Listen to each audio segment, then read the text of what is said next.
Okay, we are live, supposedly.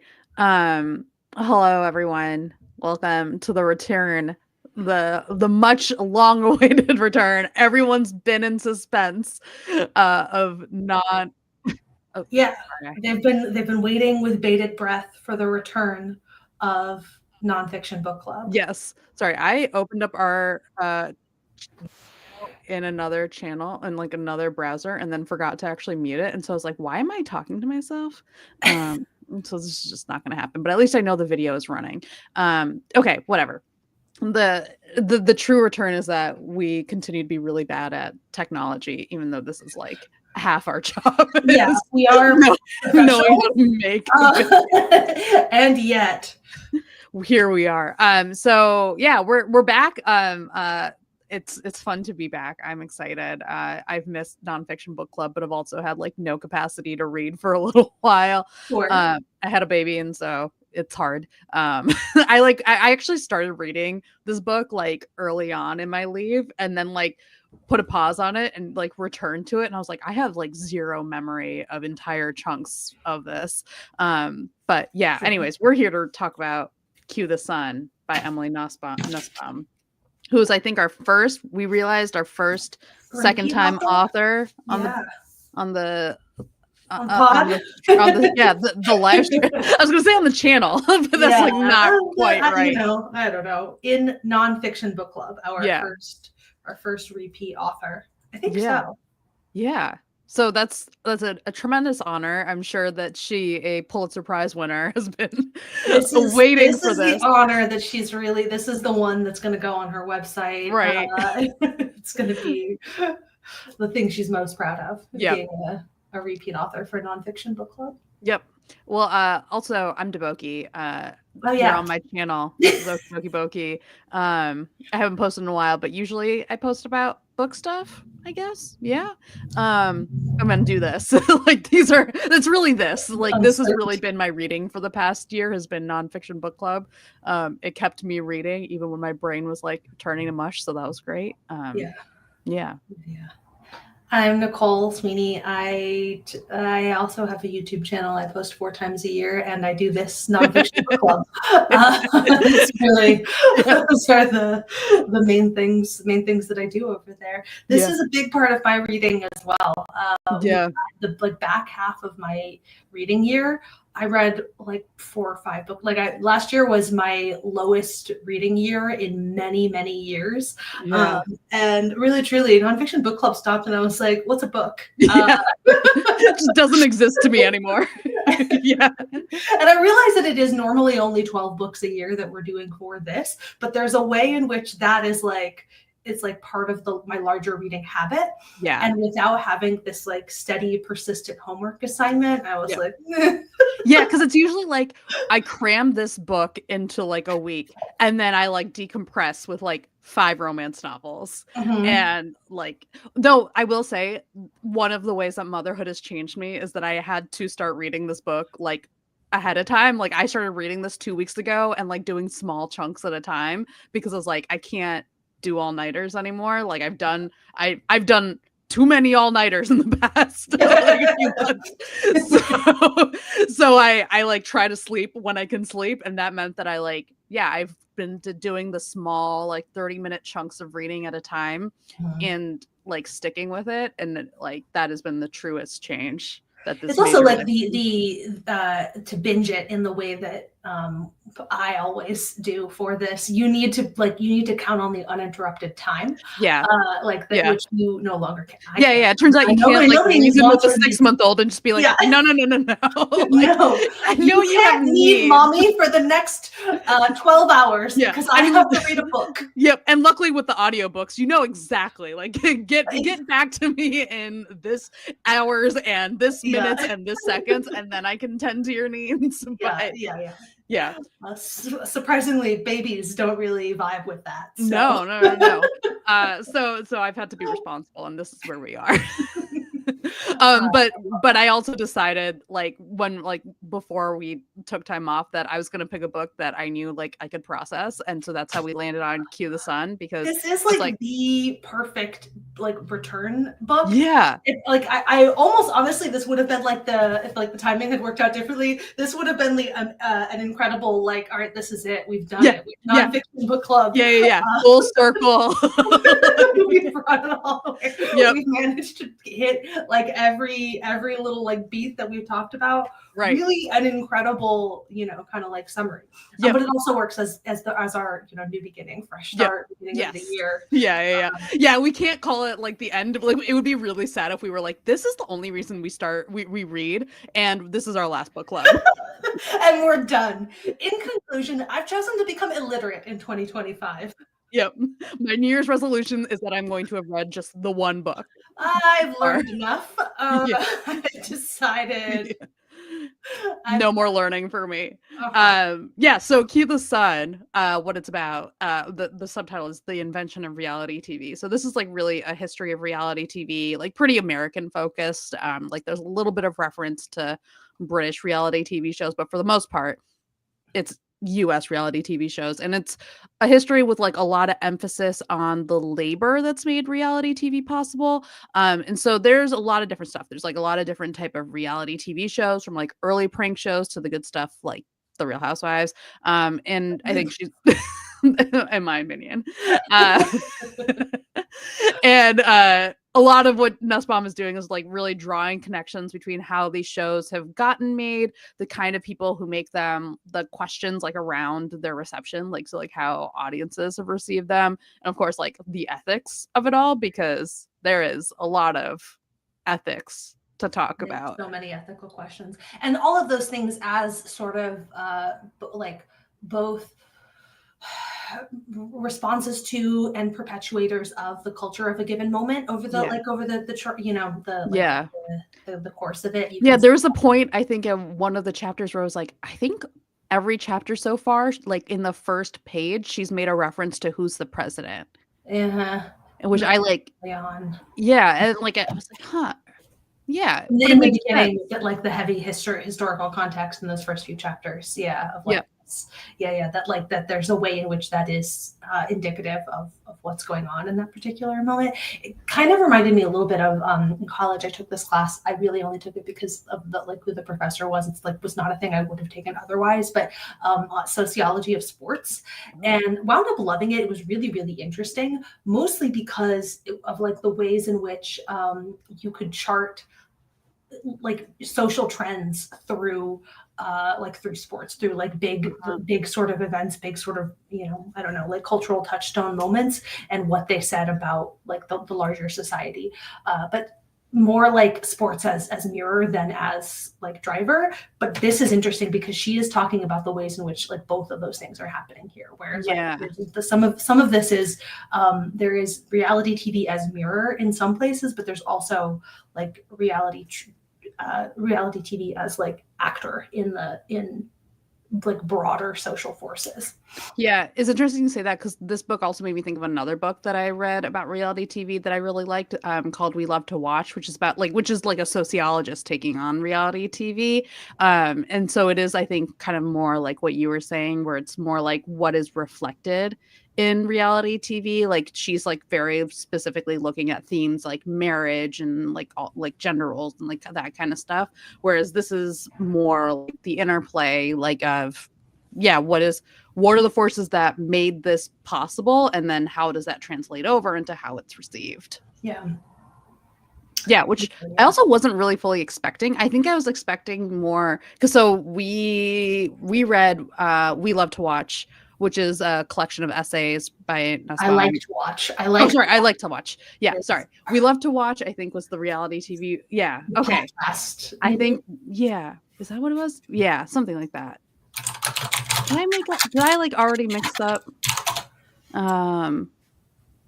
That's what I just Googled when you were talking, because I was confused when you said We Love to Watch, because her first book was I Like to Watch, and I was like, right. Yeah. I'm listening, but also what? Yeah. We Love to Watch is the book, right? I Like to Watch is her book. Yeah. Okay. We Love to Watch is another book. I just looked this up too. Sociology. Oh my god. True Story. Sorry, completely different title. True Story: What Reality TV Says About Us, by Daniel J. Lindemann. Interesting. Yeah, sorry. Okay. That makes a lot more sense. Uh-huh. But yeah, so we read I like to watch just more like critical essays, and I think I was expecting something more like that, like something maybe kind of like True Story, where it's like maybe more thematic. And so I think I'm still like kind of coming to terms with the fact that this book is not what I expected. Oh, And so there's interesting. a way in which I don't like this book, but I also still like think that it's a really good book, and I think I do like it. It's just I'm still hung up on what I originally Can you expected the book to walk me be. through like what it is that you expected it to be? I expected it to be maybe more kind of thematic or more like essay, like kind of singular essays, maybe Like about. I Like to Watch, which was Yeah, I did yeah, not read I Like to Watch. Just for context, I Like to Watch.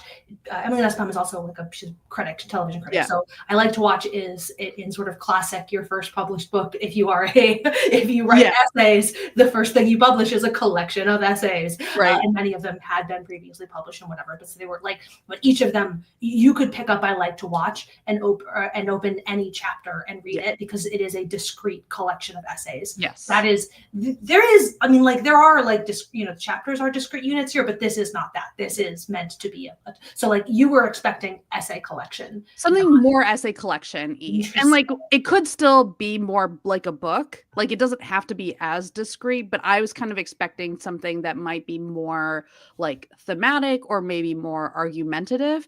I Mhm. think that she has an argument, but I don't think she's building as much of an argument in the way that I kind of had envisioned. And so again, this is all about expectation. It's not about like what the book actually was. Like I don't know that it's like fair for me to actually really kind of like hold this. It's really more just I'm noting this as a thing that I'm still kind of experiencing with the book because it was surprising to me, but I still really like it. And I think like what she's doing overall is important to the reality genre.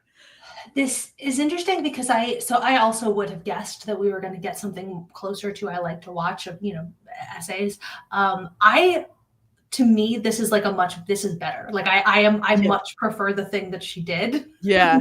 to the thing that I expected. I expected like to have a nice time hearing some like I don't know, sort of frothy analysis of Right. different Yep. reality TV shows. I found the sort of like far reaching, I don't know, socio-political analysis that she Yeah. wove throughout, like much better than the thing I was expecting. I will say, to your point though, I don't feel like if I had a thing that I would have liked more of is more of an actual like a thesis at the end, like Yeah. a clearer statement of what all of like what she thinks all of this means. Not to say that she doesn't articulate some of that throughout, but it does Yeah. try to present itself much more as like as history and like a collection Yeah. of things, sort of nudging you towards what she thinks all of those things mean. But Yeah. there's a way in which an essay collection is much more intrinsically, this is a good show and here is Yeah. why this is a good show, and like that kind of thing, which Yeah. is less I think she takes some like clearer stances on some of the individual things that she's talking about, but Yeah. this sort of like high level, I don't know, like what do you think it all means, Yeah. it is interesting to omit that when that is what this book is doing, like when this Yeah. book is spending so much time walking you through this led to this, led to this, led to this, and this is what was going on in society at the time, and Yeah. I feel like I don't know, you could. Yeah. Yeah. Yeah, because like I mean, I think also one of the things that it does so well too, or that she did really well, is just like drawing on so many interviews, and so I feel like that's one of the things that makes it a really useful like kind of book overall in like the grand scheme of reality TV history.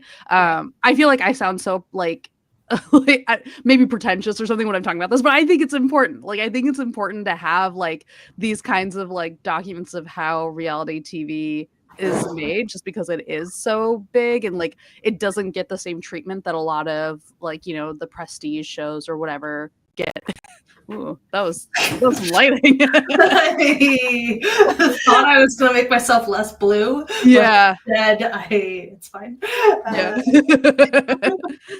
I think this goes to Suzanne's point about like showing how reality TV impacts all parties. Like I think one of the things that this book is really trying to like present is the way that reality TV is exploitative and kind of has been from its inception, but also how that exploitation, that sense of exploitation has evolved over time, both as a function of reality TV and like that becoming more mainstream, but also like other things like social media, influencer culture. And so I think like she does a good job of building that throughout the course of the book without that necessarily being the point of the book. It's just like one of those things that's kind of presented throughout. And I really like that. Even if it also puts me in the ethical quandary of should I be watching reality TV? Yeah, definitely a lot of that. I think that might be also kind of part of it. Well, part of the like stopping short is that there's an element of it's very clear that she loves reality TV. This is somebody who loves Yeah. had was already invested. She mentions that she was one of the people watching the live feeds of the first season of Big Brother. Yeah. Like she was in it, right? But also she talked to a lot of people who are like, this is corrosive and bad. Yeah. Yeah. Like I see that leading to an end statement of like, I don't know, man. I don't know what to do with all that. Yeah. It's corrosive and bad, and is probably why we now have a like fascist president-elect. Yeah. I don't know. Yeah. Yeah. I mean, we can talk also about the fact that she ends the book with The Apprentice, which I thought was really interesting. Like my first thought That going is into that chapter. itself, yes. Yeah. And like because I like there's someone that she interviewed who had this opinion and I like have generally agreed with it, like just being frustrated with the framing of Donald Trump as like the reality TV president. But also like one of the things I kept thinking about going into that chapter was like The Apprentice would not have been like an important chapter in this book if it weren't for Donald Trump becoming president, right? Like The Apprentice overall is not like until Donald Trump became president, The Apprentice itself was not like the significant step in reality TV history the way like Survivor was, the way like The Real Housewives was, or like Queer Eye was, like, or, Candid Camera going further back, or like The American Family, like, or Real World. Like, those are like these huge significant moments. Like, The Apprentice as a show itself was made significant by Donald Trump becoming president. And like, that's what the book is building to. I don't know like if what I'm saying makes sense. It's just like in the context of reality like TV, it's not important. In the context of entertainment and overall, it is important now because of the president, but not because of how it shaped the genre. I think that's what I'm trying to get to. Like I don't see The Apprentice influencing reality TV that way. Like I don't see The Apprentice influencing the genre of reality TV the way the other shows mentioned clearly influence reality TV. It's more, and maybe this is the point of ending it. It's like showing the way that these other shows have like created the atmosphere that led to The Apprentice, what role The Apprentice filled, how it reflects a lot of the labor issues that were present in other other shows, and like issues especially around racism and sexism, and then also gave us Trump. Right. I feel like to me the part of the essential point there is that she is focused throughout most of the book primarily on like the evolution of the medium and like more sort of internal how like what are the forces in entertainment that are leading to some of these decisions and whatnot, and how like, yes, to your point, one show, one format influences the next and the next and the next, and how, and so like the examples that she gives are all like profoundly influential on the state of reality TV. There are many reality TV shows that do not get mentioned in this book, but love, most of the ones that, by and large, the ones that she mentions, definitely the ones that get chapters, are ones that like anybody who knows shit about reality TV is like, oh yeah, you have like, yes, you cannot talk about where we are now without talking about this. I also think so, like that's like the sort of driving thing to me. Having this conversation is actually making me take back everything I said about it not having a statement, because to Uh-huh. me the point of ending it with the apprentice is she hints throughout the book at the ways in which reality TV is having like an effect in turn on society. Like she's mostly talking about reality TV as mirror. She talks Mhm. in early chapters. She like quotes people who describe it in that way too. Of like, you're gonna see yourself reflected back, and Yeah. whatever. Like that's the idea. That's the appeal. But she like alludes to the idea that there are ways in which reality TV is like shaping a society in turn. And the Mhm. point of ending it on The Apprentice is to say Mhm. that like whether or not The Apprentice was definitive in the genre of reality television is actually irrelevant, because it Yeah. was influential on society. Like it Yeah. influenced American Yeah. society in such a way that actually vastly surpasses any influence it could have, that any of these other things had. Like, yes, that's cool that you affected like the future of reality Yeah. television, but this show changed the fate of democracy. It's It sure cool, did. it's fine. Yeah. No, but like, Yeah. so yeah, I don't know. Yeah. No, I think that's a good point. I think that is like a big point of it. It's just like one of those things that struck me that the chapter wouldn't like have existed. Like, Sure. but also this book kind of exists for that chapter in a way too, I think, if that makes sense. Yeah, that's the thing. Like I think that yes, sure, that chapter wouldn't have existed were but yes and no. Like I think that one way or another a version of that chapter would always exist to essentially highlight the ways in which again this made this point of like reality TV having consequences beyond, for Yeah. all of the ways in which it is like thought of as sort of like lowbrow whatever, it Yeah. is actually a cultural force. and Yeah. and like that's where clearly where we were building to, and something had would have made that point. And like Yeah. I don't know, um Scandival. yeah, but I just I feel like, I guess to me, I'm having a hard time talking about this because Yeah. it's that's such a wild counterfactual as to Right. be Yeah. irrelevant. Like I Yeah. guess Yeah. like No, I understand that. No, so I agree. Like I agree that this is like a counterfactual that like it's a weird counterfactual, but it's just like I think like again, like I said, I think what it's and I think this speaks to your point that this is the chapter that ties everything back to society, because like I said, I feel like the rest of the chapters are largely they're largely informing the genre itself. They're Mhm, informing the history of the genre itself. The right. Apprentice is the thing that bridges the history, like this insular history of just the genre to everything else. Um and so that's why it stood out to me. I think that's like Yeah. kind of like what I'm like responding to is like, because on its own I don't think that it like necessarily did what everything else in the book did. So it's I think that's also what's always been so funny to me about like the framing of Donald Trump as like a reality TV like president, because like obviously I agree that like The Apprentice is like a significant part of like his presentation to the public, like that Yeah. has like really shaped it. um but it's just again it's so funny to me like as a reality TV snob that like it was like that it's like made this show that was successful but like is not like a show that when I think of like quintessential reality TV is like something that I would like put on, I mean, for lack of a better word, the Mount Rushmore of reality TV. Sure. Interesting. Did you? I watched that first season of The I Apprentice. think I I don't only know if I watched the watched the first first season, but I one. definitely and like it's like a thing that I have like forgotten. But it was Yeah, while she was like describing like specific things from it, I was like, I remember that like I remember yeah. this.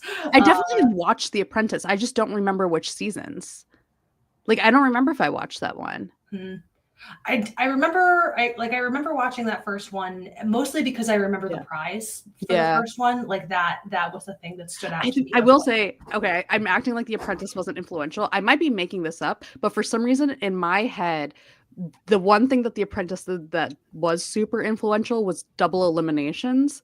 Because I feel like that was like there was like an elimination that was like genuinely shockingly like 2 eliminations, and then it like spread to America's Next Top Model and like to other shows. I could be making that up entirely, Everybody but loves chaos. yeah, yeah. There's something irritatingly on brand about that. Sure. Yeah. No. Like, I've let us down like the bad lane of just like we're gonna debate the importance of The Apprentice. It was whatever. You know. Yeah, like one of the other things that I also appreciated about this book, like so Susan also brought up this point of like the phoniness of reality TV creates a new reality. I appreciated that this book didn't belabor too long the like what I think of as like a really boring argument about whether or not reality TV is authentic. I think she like kind of sets the standard of like this is the reality, like sort of like Susan is saying, like the phoniness of reality TV is like its own reality. Like I think there is like I liked the way that she treated authenticity within reality TV. Like she does also pose it as a question that the audience is like constantly grappling with because that has been there from the beginning. And then especially when she brings up with The Bachelor, how that led to like the like kind of standardization of Frankenbites and like these like really super edited sound bites that like are fully stitched together. Like the example she had was like stitching together, like was it like like having butterflies, like someone like basically not saying a sentence at all that like got stitched together. Yeah, that was I forgot where I was going with that. Just that, yeah, I like the way that she talked about authenticity or like kind of treated it as an aspect of the genre without like indulging too much with like arguing about it. Yeah. I mean, she brings it up in almost every chapter. Like it is a factor in all of in every show. Like the question of like there is a way in which every show she talks about, she is engaging to some degree with what is real. But never like where that's the point. Like that's never the point of the things. It is like part of the I do feel like that is like a necessary part of understanding any reality TV show. Sure. Is the framework of what is real on this reality TV. Like you can't I don't know, you can't divorce that question from something. There's like that? A UFO do you going hear, up. Yeah do you hear that I'm about to be abducted? Okay, I'm glad that it sounds just as weird on your end. Maybe I shouldn't be. It sounds terrifying on my end. I hope you're okay. I don't know. Crazy new views tactic. I'm being abducted in real time. It's been real and reality. Saying? Authenticity. But I think that there's a way in which every reality show, like that is part of the terms of a reality show, right? Like is like what's real here, what's going on here. And it's interesting. Like every show is about the show at some point. Yes. And like for the really long running ones, especially, there's a way in which like you can't get 20 seasons deep into a reality show and not have a substantial like meta thing that is happening, which that's part of it, becomes part of it. And I mean now you have shows that are basically meta shows. Like you have like Traitors. It's probably the best, one of the main examples right now because it like spans so many different types of reality TV shows too. Like it brings them all together. House of Villains, very meta show, very fun and ridiculous. So it's that's like one of the things that's funny too, because it's like it is so meta in a way where like that authenticity becomes like real and like how constructed it is, like because people are actively I don't know, it's that I think that's what I mean by why the way that I like that she engages with it, because I think what I find frustrating from like the reality TV cynics is when they're sort of like dismissive of like, oh, it's all fake, and it's like but it's also real. I don't know how to explain to you that I know that Real Housewives is a constructed universe, and it's also so real to these people. Yes. Yes, yes. It is real to them. It has real consequences in their real lives. And Yeah. there's a way in which, especially like these, the people who are like professional reality TV stars now, like Yeah. that's their whole thing that they do. There's a way in which that has to sort of shape and transform you. I've been thinking about like all the authenticity stuff, like some of the ways that she's talked about it. This is like a thing that we have circled a bunch years ago. We did a panel at BookNet Fest that was Yeah. like 8 people were in the room, but it was the thing we were all most excited about. Nobody cared. I don't know what's Yeah. happening in the other room. Maybe Yeah. is No, why no, nobody no. cared about our authenticity Yeah. panel. But anyway, I'm thinking about it a lot too in terms of with like the U.S. TikTok ban looming, and people who are Mhm. like only people who have figured out how to exist on there and not necessarily elsewhere. And Yeah. I wonder how much of that, like I wonder the degree to which there's a way in which all of these platforms affect the kinds of things that you create and do. Like you are creating for the platform at a certain point. Like you're, being in the space, like you talk about what audiences will and will not watch. We have SciShow has a like weekly pitch meeting, and like that I get to hear genuinely honest and truly some of the smartest people I've ever met in my life talk about the things that they think are interesting.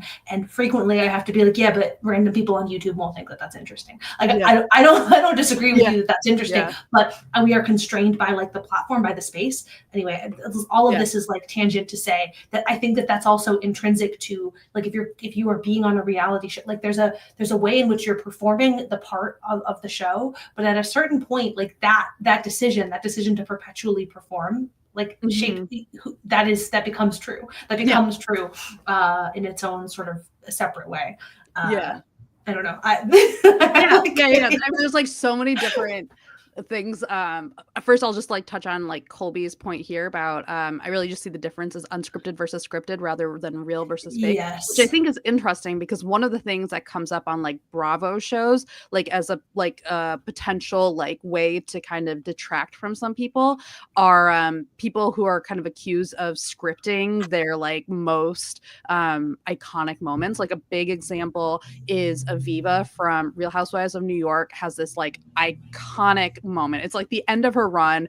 I think she knows she's not going to like last on the show. And one of the things is also she has a prosthetic leg and she's like having this whole big fight with the women at like a super fancy restaurant. And she like very dramatically is like, the only thing fake about me is this. And she like rips off her leg and throws it on the ground in the middle of this like upscale restaurant. And it's like, this moment where everyone is just like, oh my God. But like one of the things that then in response was just like she was basically accused of like kind of planning this whole movement out.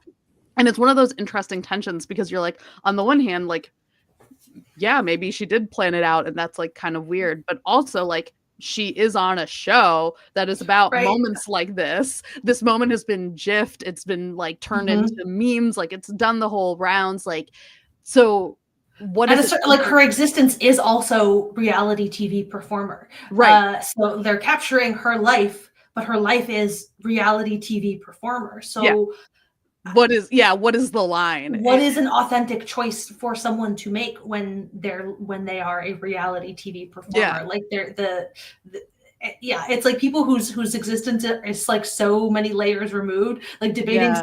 It's like that she's operating in a different Yeah.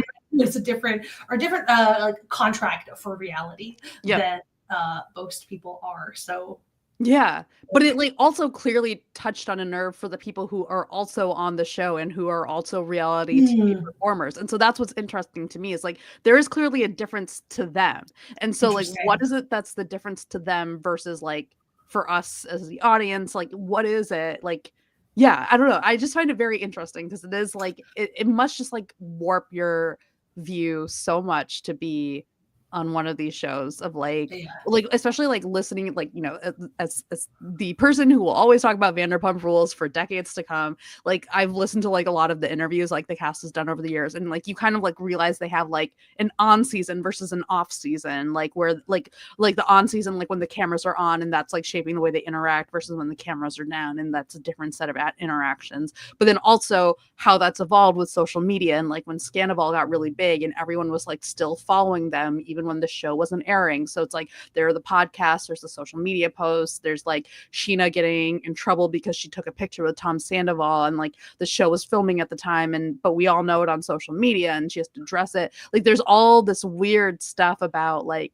your life on the show versus your life as documented now, especially with social media, where there is a reality show outside of the show itself.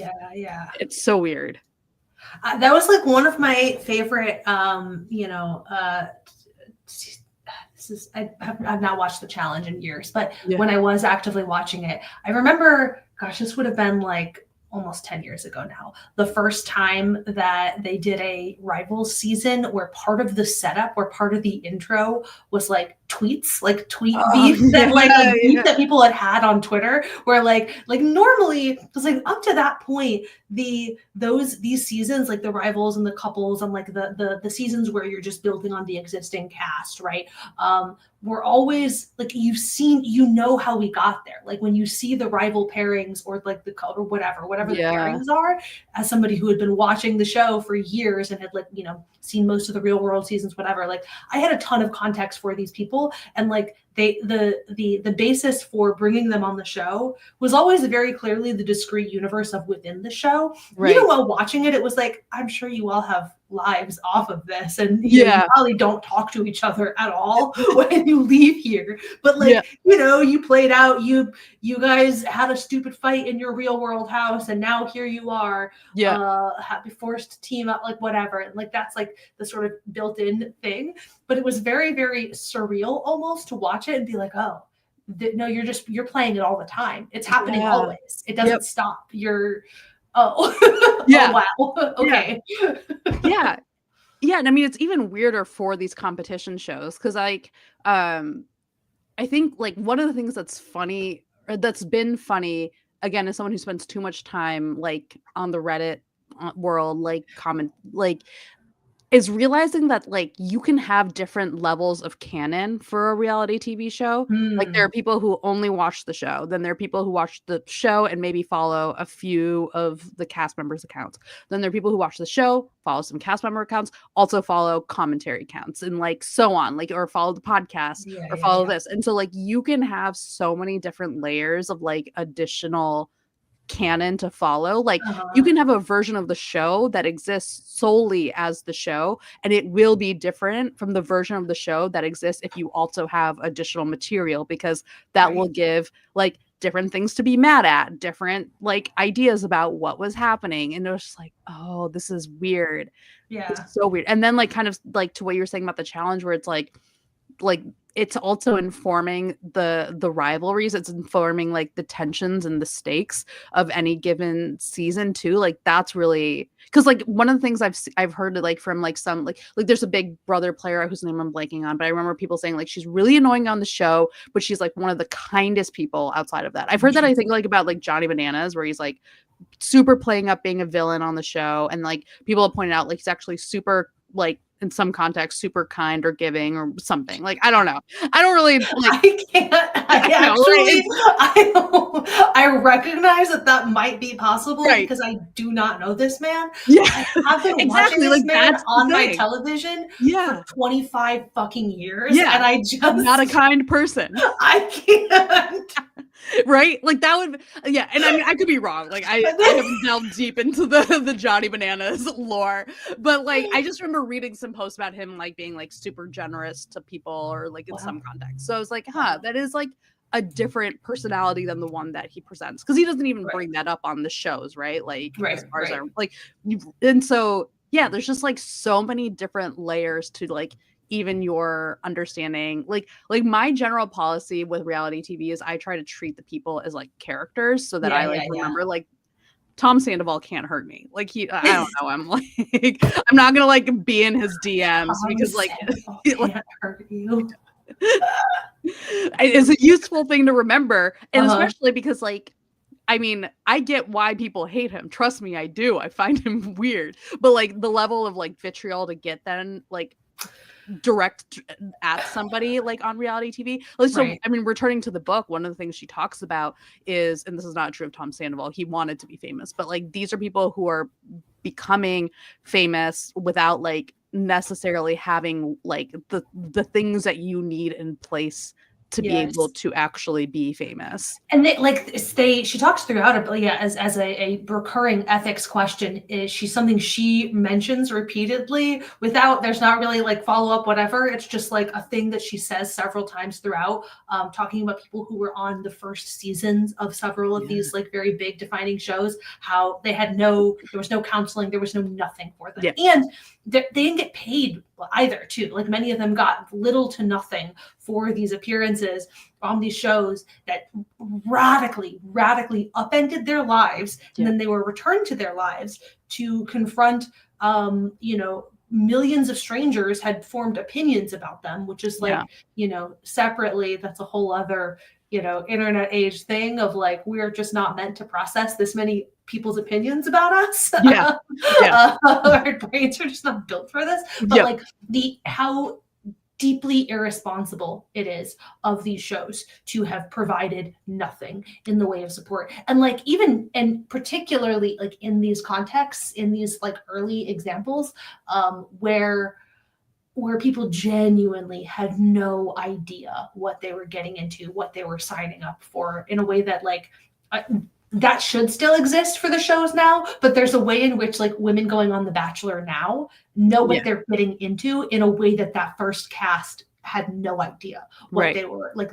what this was about to do to their lives.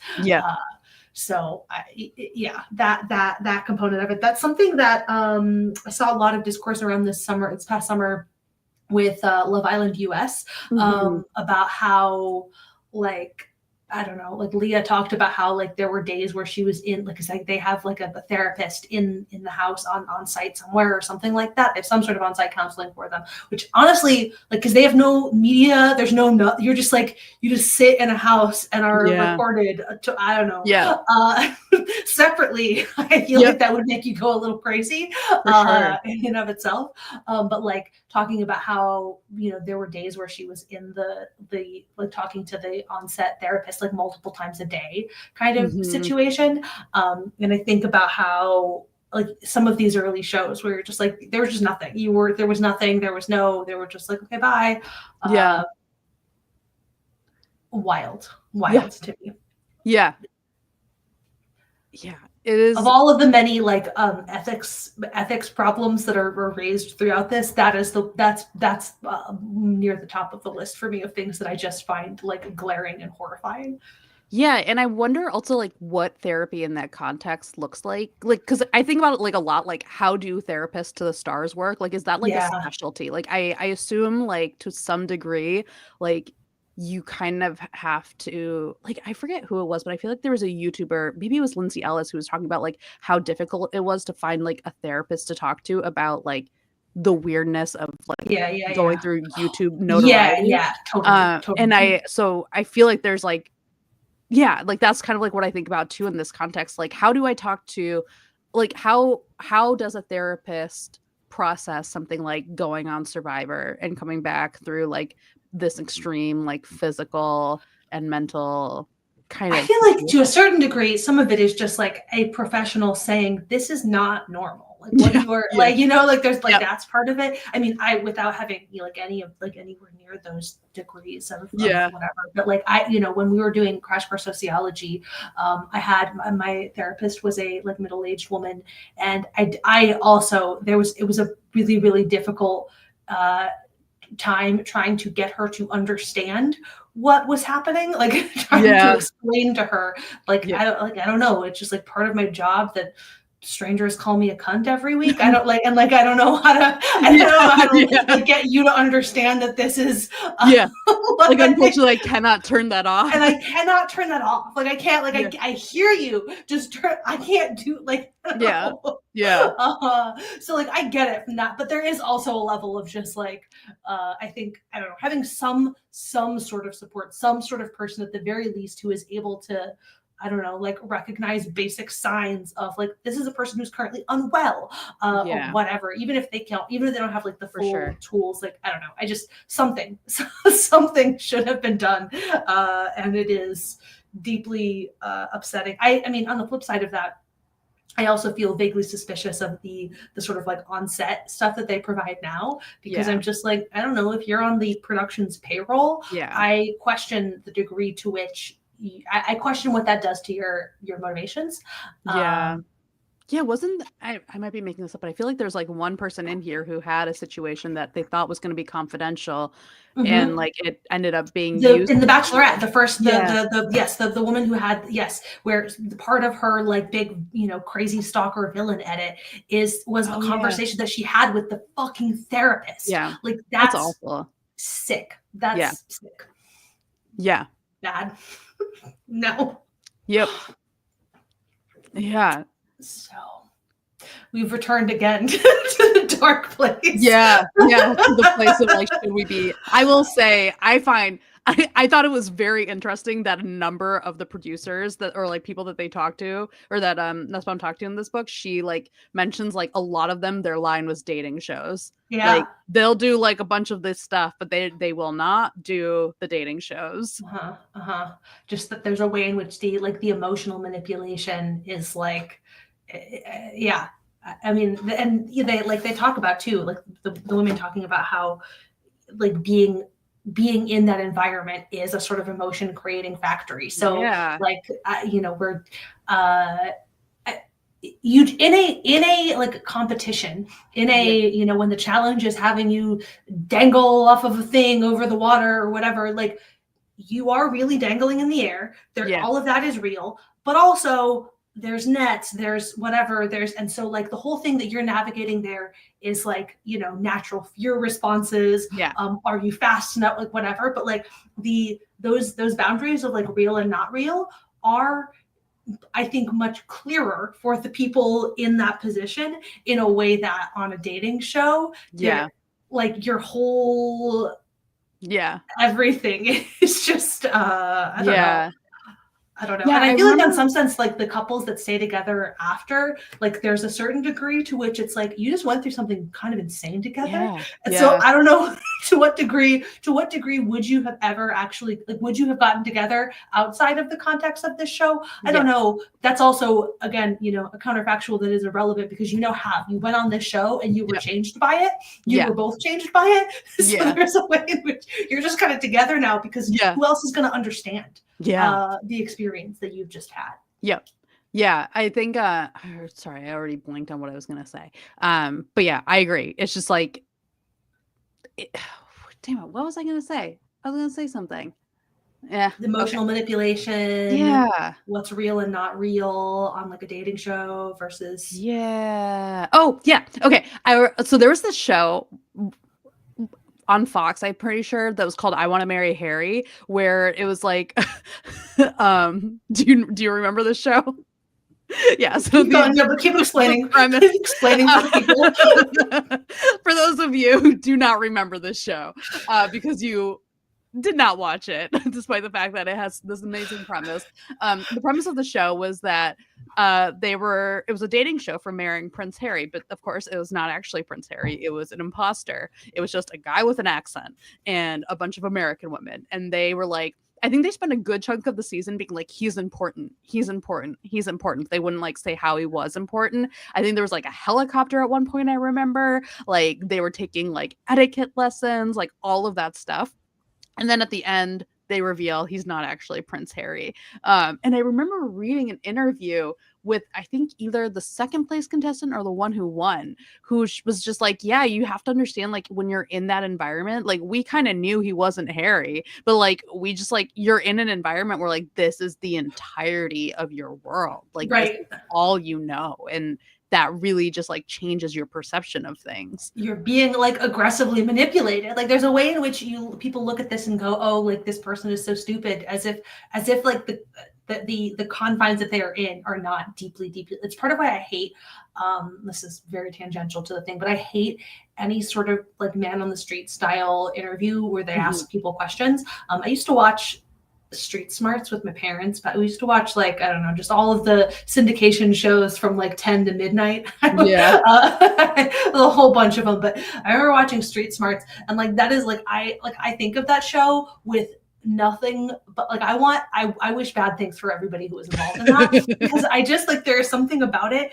where the whole construct of like you're cornering somebody, there's cameras on them, they're like nothing about that has them set up to like like be thoughtful. Yeah. And then the whole point is to laugh at them for not for like panicking under the pressure of that situation. Yeah. Where like, yeah, I don't know, the and people at home who like have the answers presented and are like sitting, not being watched, not, all of that can feel smug and superior. Yeah.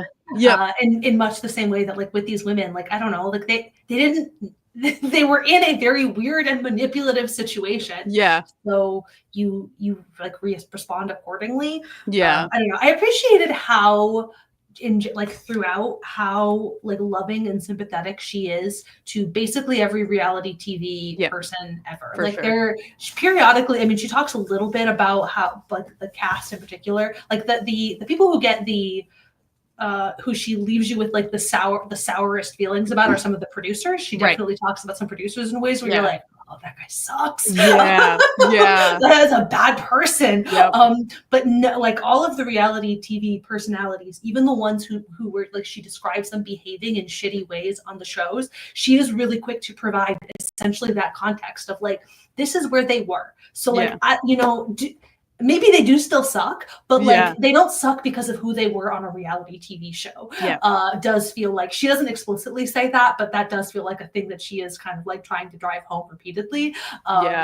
Because like one of the things I've noticed, like when I tell people like I watch reality TV, like I get a lot of people who assume that I watch it to like feel better than the people on the show, and I'm like, look, maybe some of them, but like for the most part, no. Like again, like Tom Sandoval can't hurt me. Like I'm not really better than him just because I'm like making fun of him, right? Like and like and like just in general, like I will judge people as they're presented on the show, but like this goes to me and my philosophy of reality TV watching, where it's like, again, I try to like remember that they're just like characters, like you don't know them, and like that's what I think a lot of this is showing too, like you're saying, like that they this very specific slice of them, but like you really don't like know them much beyond that. The one thing that I wish to the ethical quandaries of this, she talks briefly about some places where you have children in reality TV, but like not at length. And that is something that I also like, I just sort of kept kind of thinking about. Bug Juice got mentioned but not discussed. That's that my first favorite reality TV show. Loved, was so jealous, wished I could go to camp too. So kids at camp looked like they were having so much fun.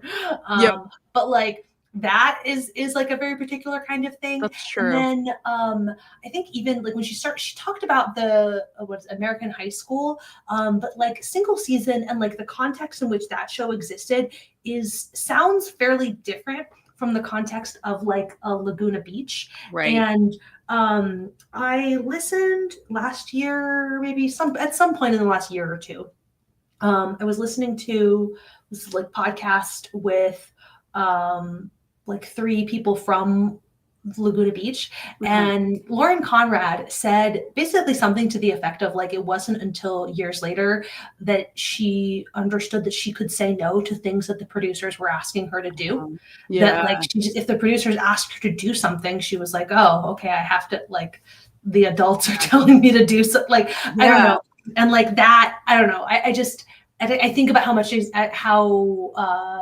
mean, whatever, they're teenagers. She maybe I think was already 18 when they started filming, but regardless, like there is still something about that that is like a whole other ethical problem. No, for sure. And I think there's a version of this book that like if it weren't the history kind of focus, that I think would be really interesting to be kind of focused on these like kind of themes of like different types of tensions or different types of relationships, because I think the producer cast member interaction is like such an interesting one, and like it's something that's becoming so like clear on the shows too, like Selling Sunset, like there's like this clear tension between certain members of the cast and kind of production, or like, and the end of Vanderpump Rules last season was like Ariana just fully being like, this is fucked up, I'm going, like there are so many of these moments that are like, they're all, it's like not just happening, but like happening. Well, I don't know that Selling Sunset has had something that's been clear. Actually, no, I think it has. But like where they are breaking the fourth wall to show like the producer almost as like a member of the cast in a way that like is really interesting. And it's like, so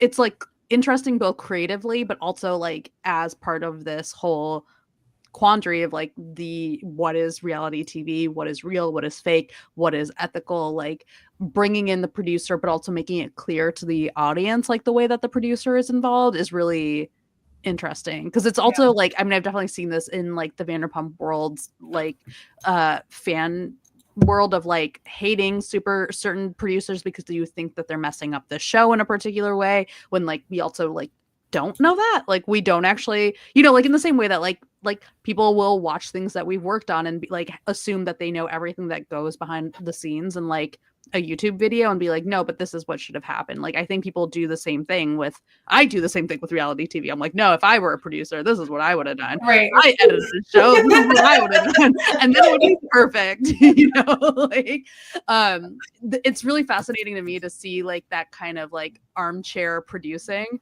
going on with reality TV. And it's interesting to me to see that tension going on. There's a bit, I don't remember where, but there's a bit where she talks about how on some show, I don't know which one, there was a time where like the editors were to some degree editing like for each other, like for like the crew, where like that it was a bit, it was like a thing of, you know, incorporating, like they mentioned, I don't know what show is this, because they talked about like editing in like a car crash sound in the background that's like really subtle and maybe audiences didn't hear it, but anyway, it made me laugh a lot because it, and now I don't remember how this connected back to what you were just saying. So I'm not going to try.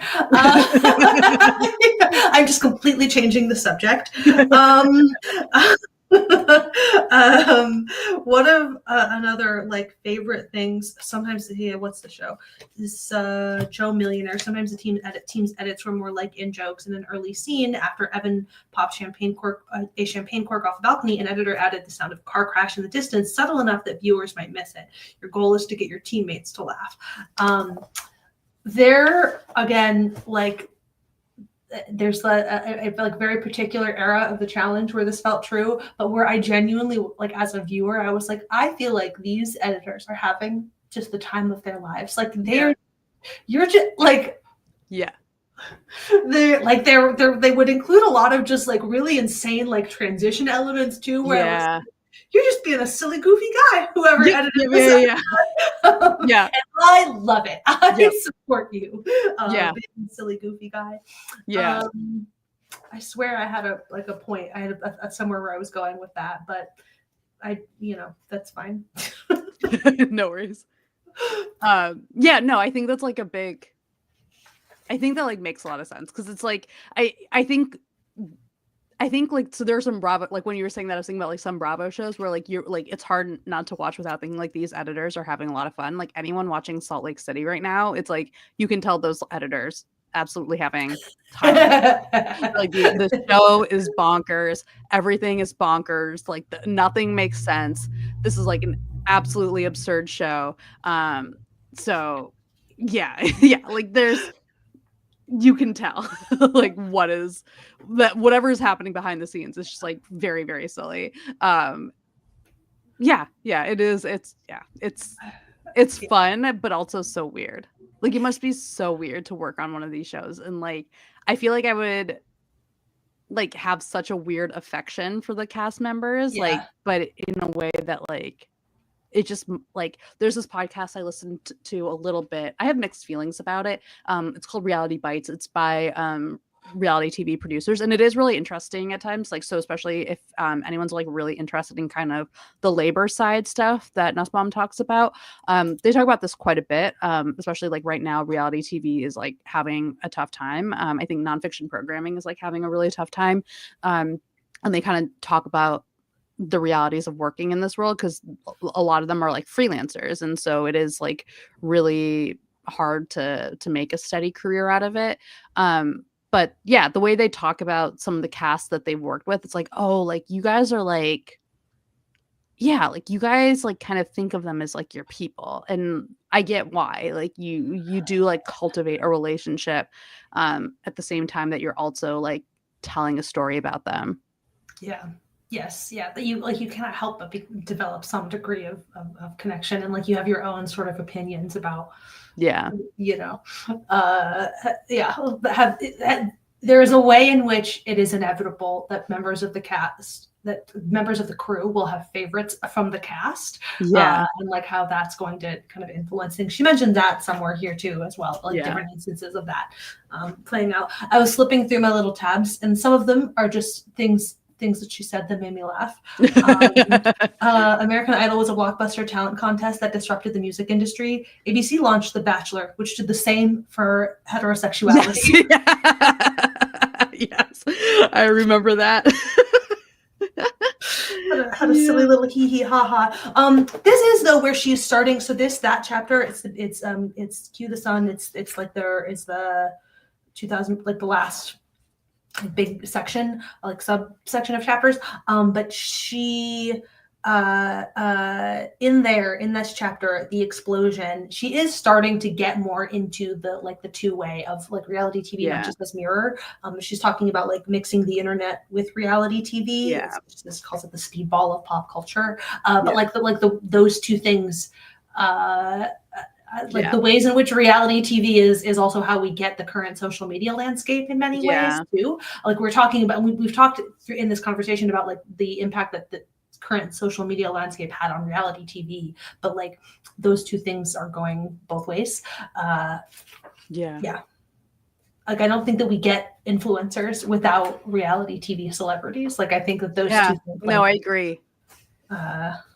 Yeah, I feel like America clearly had no idea how to vote is also a thing she said that made me laugh.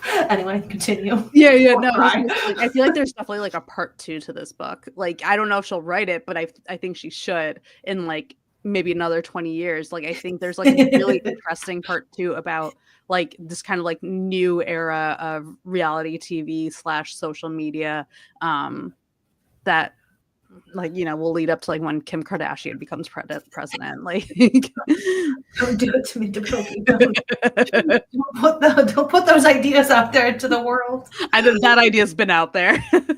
No, don't. I said Tom Sandoval can't hurt us, but this is how he's gonna hurt us. This is Tom Sandoval for president. Yeah.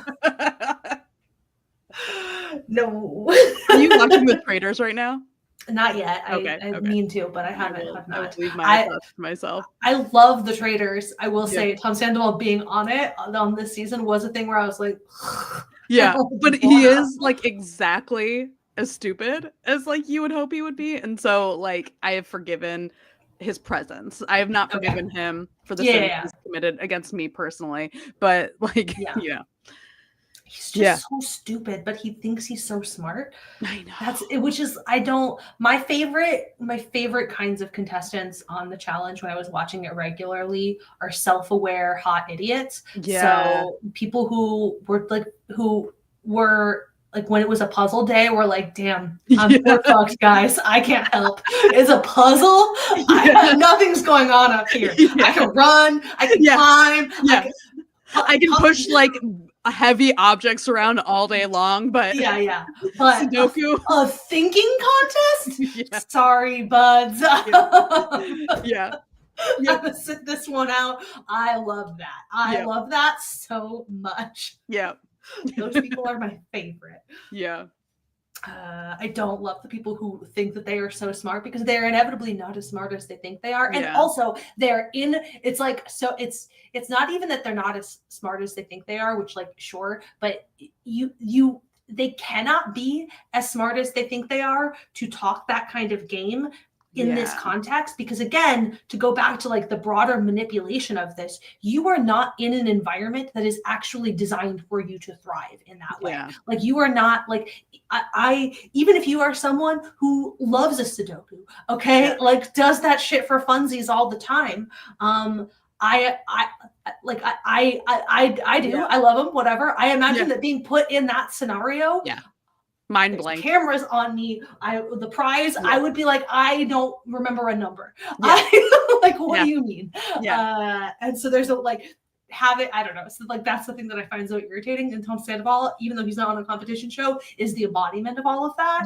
You know, like separate from all of the other reasons why he sucks. There's just like, I find him deeply grating for that reason. Where it's like you are in on a show, like in a circumstance that is designed to make you look stupid. Like at every turn. Like that's the nature of the thing, is that this is designed to make you look stupid. And the way that you are convinced that you are a genius is really annoying. Really obnoxious. I think they know how to like edit him just enough into the show where you're like, okay, I can accept like this presence for like this amount of time. Anyway, that was Cue the Sun. Do we have anything else? I mean, I'm sure we could like just sit here and talk forever about reality TV.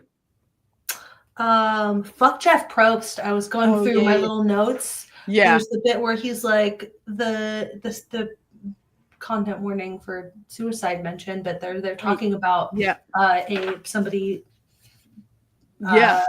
after the original version, and he's like hearing about that, then he smirked with a naughty boy knowingness, made me much more interesting than I was initially. Sick dumpster fire for that man. I don't know anything about him. I don't know shit. I've never seen a season of Survivor. But Jeff, you can choke. So anyway, I did find a lot of the themes of just like cultural kind of norms throughout. Like I know you said that like she doesn't dwell too much on the reality of it, but she does talk a lot like in the 90s that you have these like Gen Xers obsessed with authenticity and like the role that played in television, but then you also sort of cultural cynicism and the role that plays in like various moments in reality TV. I found that stuff really, really interesting, and like is the kind of thing that you know you could put out new volumes of this book every 10 years. Millennial take, the Gen Z take, like everyone, for sure. Yes, the savvier savvier became, the more self-aware about their roles, the less authentic the footage was, but arguably the more ethical. That is like the central. That's I remember that line. It was like the like full summation of this entire book is like captured in that idea. Anyway. Cue the Sun. We got to do a. Did you like it? I liked it. End? Yeah, and I think especially now that we've talked about it, I've gotten over my initial like, this is not what I was expecting kind of thing. Where it's especially like, I think the way that she approached it, like I said, I feel like I really appreciated that she like she did such a good job of like interviewing an array of people to really kind of flesh out this history. I loved this. I honestly think that this is like one of my, I don't know, at some point we keep talking about how we want to do like the ranking, the big, this will be near the top of my, for sure. Nonfiction Book Club Master ranking. Definitely, I liked this more than I liked Watch too. I would put this above that. I think there's a way in which like I love an essay collection. I like to watch as good as that. But you can tell that this is, I mean, she mentions early on that this is a book that she wanted to write like 20 years earlier than when she did. And you can feel it. Like you can feel it. This is like this is the product of 20 years of, in addition to all the research and everything that she did, this is the product of 20 years of like thinking too, Yeah. in addition to the research that I'm sure probably was much more confined. Yeah.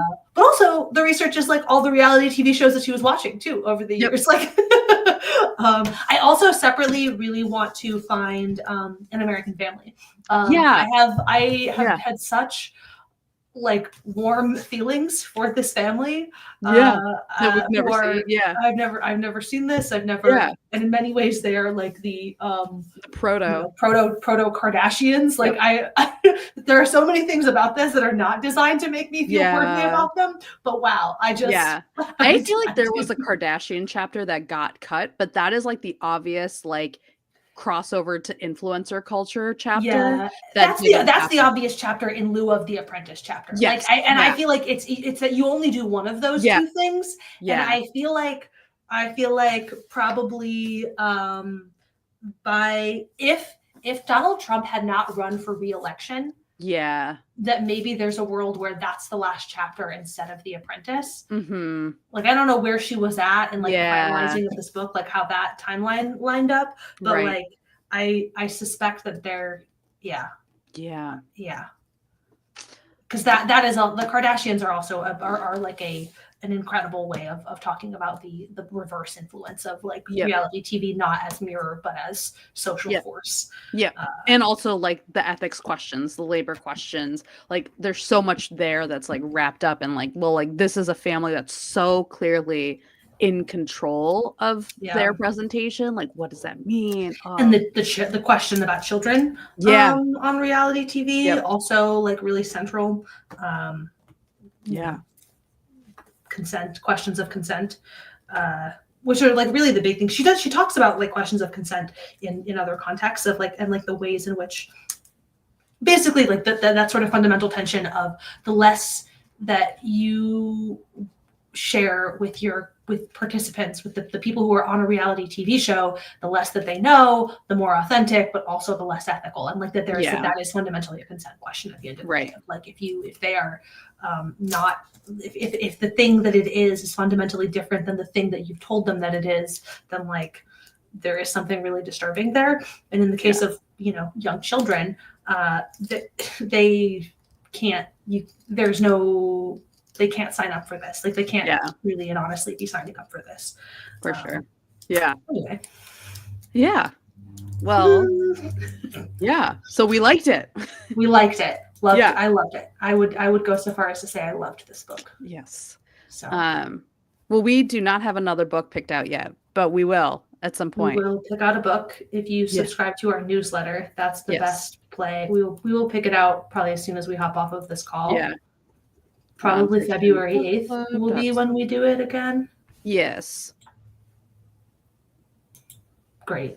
Yeah. So thanks everyone for joining us for our return, our grand return. This was a lot of fun to talk about. If there's a book you really want us to pick, leave it in the chat and we'll think about it. I'm not going to promise you anything, but say it now. Put it down and then we will put it into consideration. Yes, we'll add it to our discussion, our options. Yeah. Cool. Well, bye everyone. Bye.